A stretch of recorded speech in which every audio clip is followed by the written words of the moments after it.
Di Indonesia semuanya itu salah angin. Sakit kepala masuk angin, pegel-pegel masuk angin, nyeri-nyeri sendi masuk angin, mual muntah masuk angin. Jadi saya di sini sebagai pengacaranya angin, saya ingin membela angin, belum tentu angin yang salah. Siapa tahu ini ada infeksi bakteri, virus, jamur, atau jangan-jangan serangan jantung. Bersama saya Dr. Gia Pratama.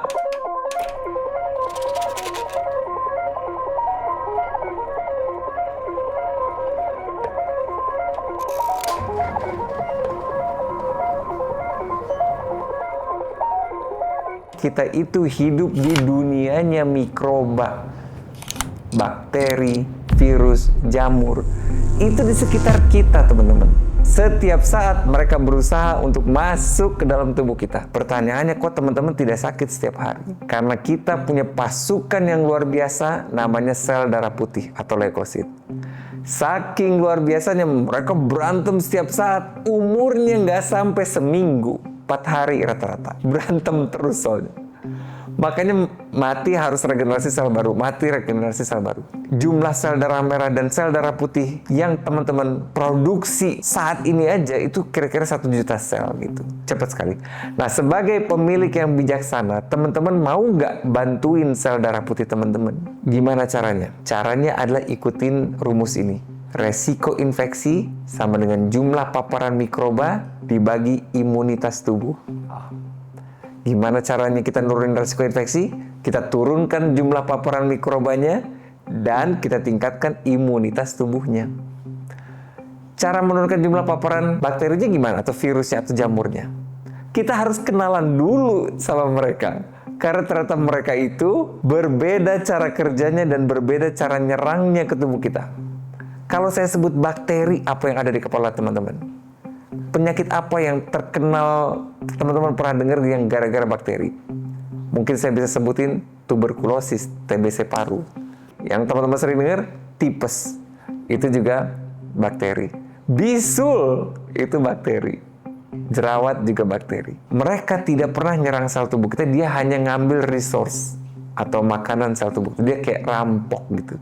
Tapi gentle, dia man to man sama tentara kita. Dan dia cara kerjanya membelah diri. 1 jadi 2, 2 jadi 4, 4 jadi 8. Oleh karena itu, untuk orang-orang yang diabetes, daya tahan tubuhnya menurun. Itu karena gula adalah makanan utama bakteri. Dia jadi punya energi buat membelah diri gitu.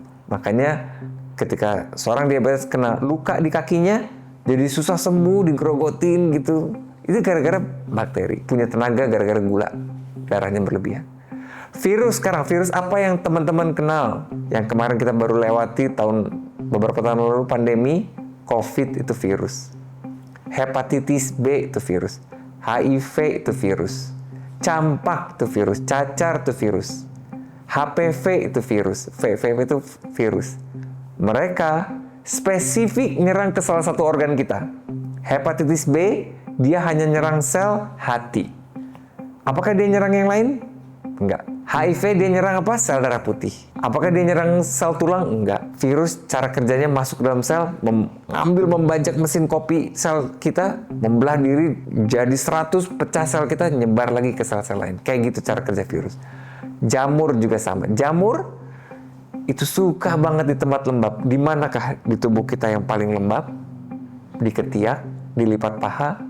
Itu sering banget akhirnya tumbuh jamur. Jadi kalau udah kenal sama 3 ini yang paling sering, cara menurunkan jumlah paparan mikroba ini adalah dengan menjaga sanitasi, kebersihan. Mandi yang rutin, itu pengaruh. Cuci tangan sebelum makan. Alhamdulillahnya, kabar gembiranya, di survei kesehatan Indonesia, terjadi peningkatan luar biasa kebiasaan cuci tangan di Indonesia setelah pandemi. Jadi seperti ada blessing in disguise gitu, berkah di balik musibah. Angkanya bahkan mencapai 51% orang Indonesia yang selalu cuci tangan sebelum makan sekarang. Itu peningkatan yang dahsyat dibanding 5 tahun sebelumnya gitu. Ya mungkin mudah-mudahan cepat naik. Memang Jawa Tengah, Jogja lebih tinggi lagi dari 51, bisa 70%-an. Memang di daerah lain lagi ada yang masih di bawah 50, tapi rata-rata Indonesia 51% dan itu cukup kabar gembira. Mengeliminir jumlah paparan mikroba. Ketika itu sudah dilakukan, sanitasi aman, higienitas aman, berarti meningkatkan imunitas tubuh. Itu terbagi 2 lagi. Ada yang general, ada yang spesifik. Spesifik dengan vaksin. Contoh vaksin HPV buat kanker serviks, ada vaksinnya. Vaksin DBD juga udah ada. Vaksin apa lagi yang teman-teman tahu? Campak, cacar ada ya. Itu vaksin-vaksin. Itu buat yang spesifik. In general, imunitas tubuh kita itu berdiri seperti kamera di depan saya ini. Ada 3 kaki.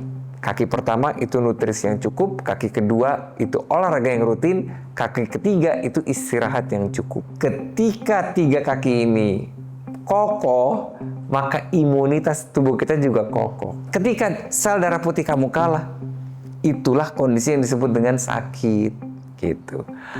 Nah, saat kita mengerti seperti itu berarti kita tidak perlu over medikasi sebenarnya, karena kita sendiri punya sistem imun yang luar biasa dan kita harus membiarkan dia bekerja gitu. Contoh, teman-teman mau minum aus tapi air galon habis, nggak ada botol minum di rumah habis, nggak bisa keluar rumah karena hujan deras.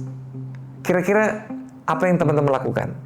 Pasti ambil air, terus diapain? Direbus airnya. Dalam rangka apa itu merebus? Dalam rangka membunuh bakteri sama virus di air itu, sehingga steril buat kita minum. Begitu pula tubuh kita. Ketika kita terinfeksi bakteri dan virus, maka yang pertama kali dilakukan oleh tubuh adalah meningkatkan suhunya agar membunuh bakteri itu sebagai first line of defense gitu, naik suhunya. Oleh karena itu ketika kita naik suhunya, jangan langsung diturunkan. Karena demam itu sesungguhnya teman. Jika kita langsung turunkan, maka ya sistem itu tidak bekerja. Betul, kalau kita masak mie kelamaan juga kan mie-nya benyek gitu. Nah tubuh kita juga sama, kalau demamnya kelamaan lebih dari 4 hari, ya nggak bagus juga. Makanya perlu obat penurun demam. Tapi ketika baru demam sehari, opsi yang lebih bijaksana adalah ya minum air putih yang cukup, yaitu 40 cc per kilogram berat badan per hari. Karena kebutuhan cairan kita meningkat 10% per 1 derajat suhu kita naik. Kalau kita minumnya cukup, air putih anget, kompres-kompres, dan istirahat. Itu sudah sangat cukup membantu imunitas tubuh kita. Biarkan sistem imun kita bekerja dengan baik. Jadi di saat kita membiarkan sistem canggih ini bekerja, tidak diintervensi dengan obat-obatan, itu justru lebih bijaksana. Karena obat-obatan yang kita minum untuk menurunkan demam biasanya pakai apa? Biasanya teman-teman menggunakan paracetamol atau ibuprofen. Nah, 2 ini memang kurang bagus untuk beberapa organ tubuh kita. Paracetamol itu cukup berat kerjanya untuk hati kita.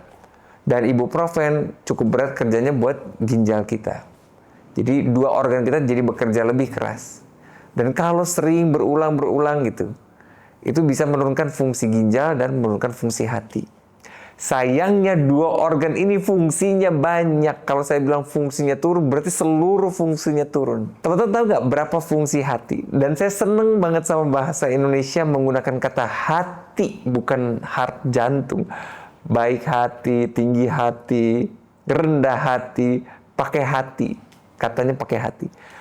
Karena ternyata organ hati kita yang paling besar ini, organ dalam terbesar manusia ini, itu fungsinya ratusan, banyak sekali.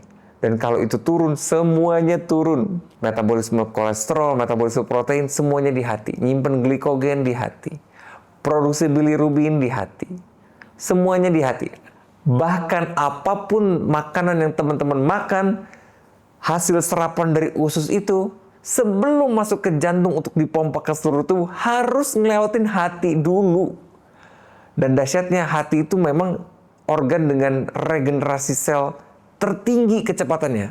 Masih kalah sama kulit, tapi hati juga salah satu yang tertinggi. Ya 11-12 lah sama kulit.